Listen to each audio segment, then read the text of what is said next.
Berhenti bicara tentang masa lalu. Saatnya menatap masa depan. Bersama Ishak Rafiq, Direktur Eksekutif Masa Depan Institut.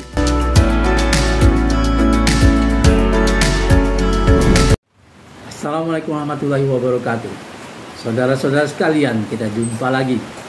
Anda bersama Ishak Rafiq, Direktur Eksekutif Masa Depan Institut. Panjangnya Institut Masa Depan Indonesia. Mari kita bicara tentang utang luar negeri Indonesia, negeri tercinta. Saya punya data-data resmi dari Bank Indonesia yang juga sudah dilansir juga di YouTube. Ini data yang sama juga yang sudah dikeluarkan oleh Kementerian Keuangan. Utang luar negeri kita saat ini ya sampai April tahun 2024 sekitar 398,3 miliar US dollar.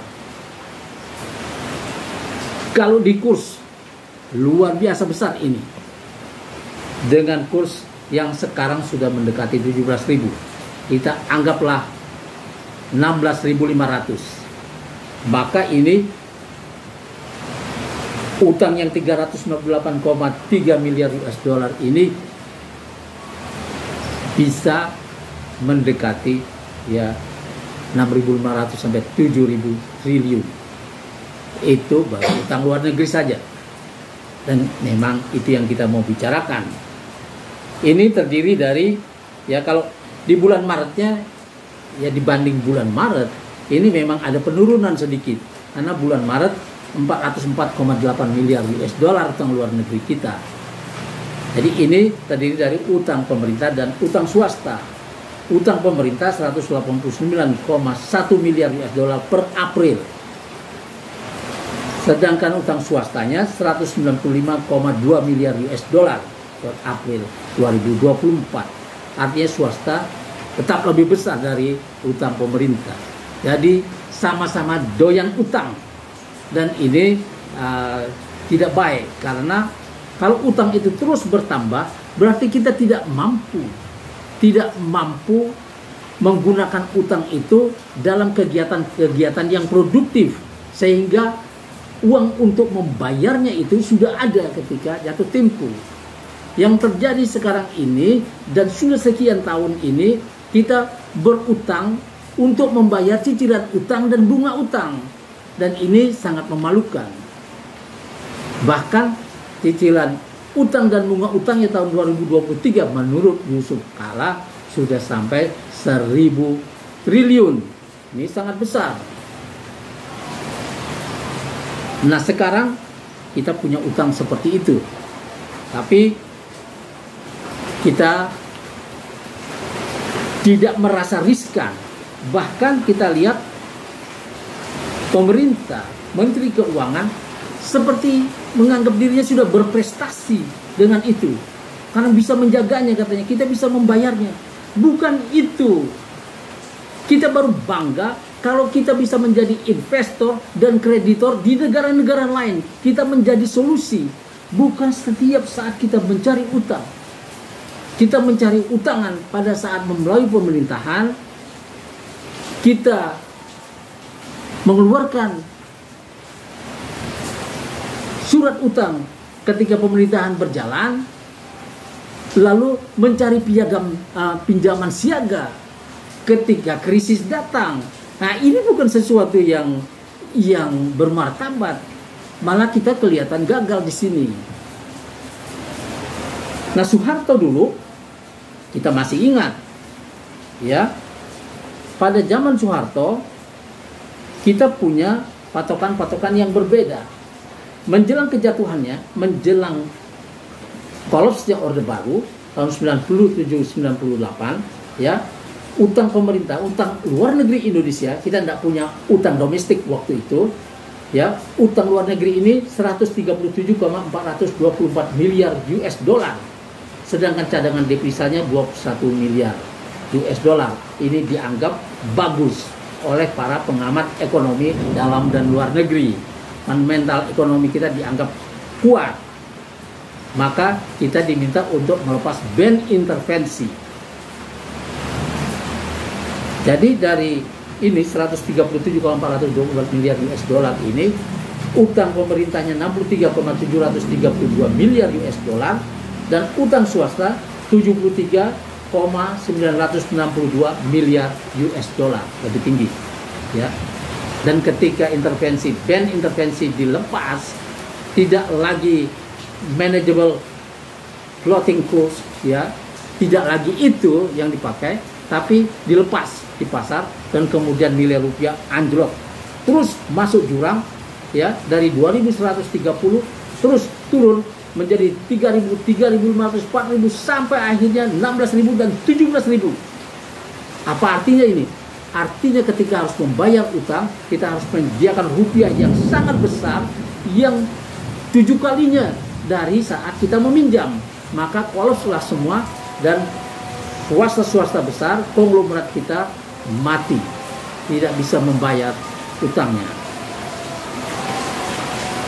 atau mati suri, dan membiarkan pemerintah mengatasi itu. Kemudian IMF melakukan akrobat ekonomi bisnis dengan merubah utang swasta menjadi utang publik. Maka tiba-tiba ya kita mengambil alih utang swasta itu lewat obligasi rekapitalisasi perbankan yang sampai bersama yang cash itu seluruhnya, yang cash keluar itu dalam bentuk BLBI itu 144 triliun lebih, ada yang bilang 164, bersama obligasinya menjadi 650 triliun. Ini sangat besar dan inilah yang kita tanggung sampai sekarang. Membangkrutkan ekonomi kita ya, karena bank-bank yang sudah disehatkan itu kemudian ya dijual bersama obligasinya, sehingga ketika pemerintah menjualnya ya pemerintah langsung berutang kepada pembelinya, dan inilah yang bikin kita bangkrut dan punya utang domestik. Ini kalau mau ringan, pemerintah Prabowo boleh mencabut ini dan menyatakan obligasi rekap itu yang masih beredar itu sudah diperjualbelikan, dianggap tidak berlaku lagi. Baru bisa meringankan negara ini lumayan besar. Dan utang yang ini, yang sekarang ini ya 398,3 miliar US dollar. Bagaimana mengatasi ini? Ya, ini membuat kita jelas kesulitan, dan sepertinya Prabowo akan mengambil jalan yang sama dengan pendahulunya yang mewariskan dia utang ini yang sangat besar. Ya, utang pemerintahnya 189,1 miliar US dollar dan utang swasta 195,2 miliar US dollar. Yang ketika jatuh tempo, pemerintah diwajibkan untuk menyediakan dolarnya, sehingga pemerintah selalu membeli dolar ya dengan rupiah, sehingga nilai rupiah terus anjlok. Sementara swasta-swasta besar ini hasil-hasil perdagangan internasionalnya tidak ditaruh di BI, sehingga BI tidak punya uang. Sekarang mungkin cadangan devisa kita cuma 135 miliar US dollar, pernah sampai 141, 142, tapi dipakai intervensi turun lagi, dan tidak menghasilkan apa-apa intervensi itu, karena nilai rupiah tetap segitu dan sekarang terus anjlok sampai mendekati 17.000. Nah, karena ini tidak diselesaikan, kita menjadi berat kehidupan kita, listrik menjadi mahal, barang-barang menjadi mahal, harga-harga naik, BBM harus naik supaya bisa bayar utang, seperti kata Menko Sri Mulyani Indrawati. Nah, inilah yang sebetulnya pemerintah Jokowi masih punya waktu untuk meminta Sri Mulyani melakukan terobosan-terobosan sehingga utang ini bisa berkurang.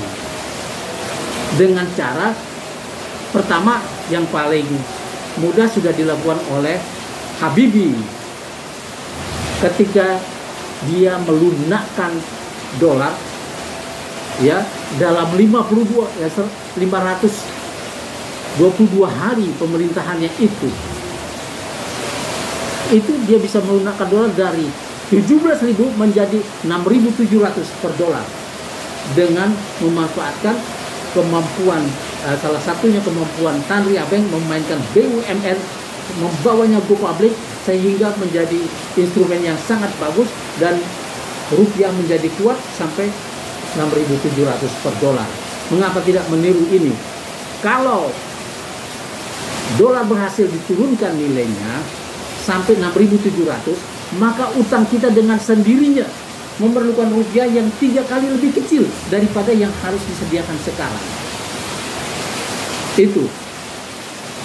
Yang kedua, yang harus dilakukan adalah kontrol devisa sehingga swasta ini yang sudah kita manjakan dan mencarikan dolarnya harus dipaksa juga menaruh dolarnya di Bank Indonesia sehingga Bank Indonesia punya dolar yang cukup. Mungkin kalau swasta-swasta ini konglomerat besar 30 grup usaha besar ini yang dimanjakan dengan segala fasilitas ya menaruh duitnya di Bank Indonesia, mungkin kita punya cadangan devisa sampai 3.000 sampai 4.000 triliun di Bank Indonesia. Kalau ini bisa dilakukan, nilai dolar bisa diturunkan mungkin sampai 3.000 rupiah per US dollar dan kita bisa ringan, harga-harga bisa turun dan rakyat bisa menikmati pendidikan dengan ringan karena tidak akan terlalu mahal. Yang ketiga, kita perlu melakukan terobosan. Saya coba mau memberi contoh ya. Itu Malaysia telah melakukan ya mempek nilai dolarnya, nilai ringgitnya itu sama dengan 1 dolar sama dengan 3 ringgit Malaysia. 3 ringgit Malaysia. Dan ini memang semua orang marah. Dia tidak mau ikut program IMF. Dan ini membuat ringgit sekarang masih kuat. Paling kalau turun menjadi 3,1, 3,2, 3,4 ringgit per dolar. Ya, tidak sampai seperti kita yang lepas begitu saja tanpa intervensi, tanpa perlindungan di pasar modal menjadi bagian dari spekulasi. Dan ini ya Mahathir dulu untuk mencegah spekulasi dia mengancam ringgit yang berada di luar Malaysia dalam waktu 1 bulan kalau tidak masuk Malaysia lagi maka akan dianggap tidak laku. Malaysia akan mencetak ringgit baru. Ini ketegasan seorang pemimpin negara. Nah, Prabowo harus melakukan hal-hal seperti ini. Tapi sebelum itu terjadi maka presiden yang masih punya waktu ini bersama timnya harus melunakkan dolar, harus bisa juga meminta potongan-potongan utang dengan cara yang bisa diterima oleh masyarakat internasional. Pada dasarnya mereka tidak akan mau, rentenir tidak akan mengurangi utangnya. Dia lebih senang menagihnya dengan menyita barang-barang kita, aset-aset kita. Sehingga kita bisa menjual jalan tol yang kita bikin dengan sekian triliun, kita jual dengan harga tinggi sepertiganya dan segala macam. Itu cara-cara penyitaan. Ya, sebetulnya itu cara-cara penyitaan. Dan kita jangan mau sebagai negara besar yang mereka juga banyak tergantung dengan barang-barang kita harus melakukan terobosan. Saya akan memberi contoh. Ya, ada 3 negara yang perlu kita lihat bagaimana selain Malaysia tadi, ya, bagaimana Pakistan. Ya, Presiden Musharraf waktu itu tahun 2002 ketika terjadi Amerika mau menyerang Afghanistan, dia mau menggunakan udara Pakistan. Dan Pakistan ini negara tetangga yang sama-sama Muslim. Penduduknya Muslim, sama seperti kita. Mayoritas Muslim, mungkin lebih dari 90% Muslim. Nah ini Musharraf bilang, ya silakan, tapi aku mau utangku 50% dipotong utang luar negerinya. Yang kedua, yang sisanya 50% dia minta bunganya 0%. Dan ini Amerika yang pragmatis memberikannya. Kemudian ada Nigeria. Nigeria sama seperti kita, penghasil minyak, anggota IMF, anggota OPEC dulu, sehingga tidak bisa minta potongan utang yang sudah kaya. Padahal rakyat yang miskin dari sisi pendidikan, ekonomi, kesehatan, dan lain sebagainya, perumahan, semuanya sangat tidak menyenangkan. Kita punya 15 juta lebih kekurangan rumah, mungkin sekarang 20 juta lebih. Ini sebetulnya kita bisa minta potongan, tapi kan kita tidak mau karena gengsi. Cuman Nigeria minta ongkos demokrasi katanya. Biaya demokrasi ini dia minta apa? Dia bilang saya cuma punya 30 sen dolar untuk setiap $1 utang Nigeria, utang luar negerinya.